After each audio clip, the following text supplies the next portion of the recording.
जब चिंता तुम्हारे दिल पर भारी लगे तो प्रार्थना ही तुम्हारे जीवन की रेखा बने। प्रार्थना सिर्फ एक धार्मिक कर्तव्य नहीं है, ये कोई ऐसा काम नहीं जिसे सिर्फ हमारी करने वाली सूची में टिक करना है। प्रार्थना सीधा संबंध है उस परमेश्वर से जिसे पूरे ब्रह्मांड को रचा। ये वह जगह है जहां हम अपने बोझों को उतारते हैं और बदले में उसकी शांति पाते हैं। फिलिपियों 4 अध्याय उसका 6 और 7 पद हमें यही याद दिलाता है, किसी भी बात की चिंता मत करो, बल्कि हर बात में प्रार्थना और विनती के द्वारा धन्यवाद के साथ अपनी विनती परमेश्वर के सामने प्रस्तुत करो। तब परमेश्वर की शांति जो सारी समझ से परे है तुम्हारे हृदय और विचारों को मसीह यीशु में सुरक्षित रखेगी। प्रार्थना सिर्फ हालात नहीं बदलती, ये हमें भी बदलती है।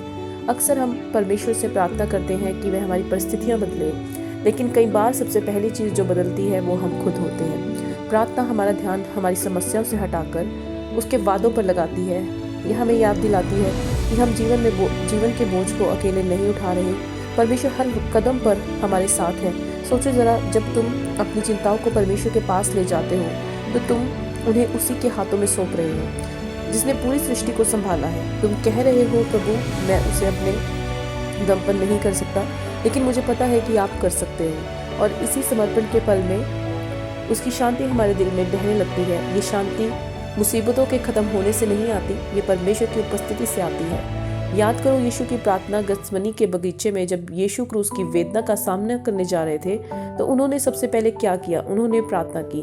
उन्होंने पिता के सामने अपना दिल उठेल दिया, पूछा क्या कोई और रास्ता है? लेकिन अंत में उन्होंने खुद को पूरी तरह परमेश्वर की इच्छा में समर्पित कर दिया।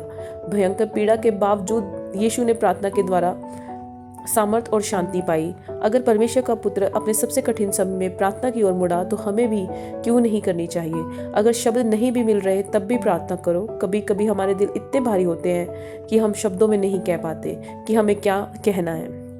कभी कभी हम बस चुपचाप बैठ सकते हैं या सिर्फ रो सकते हैं। रोमियो 8वां अध्याय और उसका 26वां पद कहता है, जब हम कमजोर होते हैं और प्रार्थना के लिए सही शब्द नहीं मिल पाते तो पवित्र आत्मा हमारी ओर से ऐसी आहें भरता है जिन्हें शब्दों में व्यक्त नहीं किया जा सकता। परमेश्वर शब्दों को नहीं, दिल की सच्चाई को देखता है। उसे सुंदर व्यवस्थित प्रार्थनाएं नहीं चाहिए, उसे एक ईमानदार और खुला दिल चाहिए जो अगली बार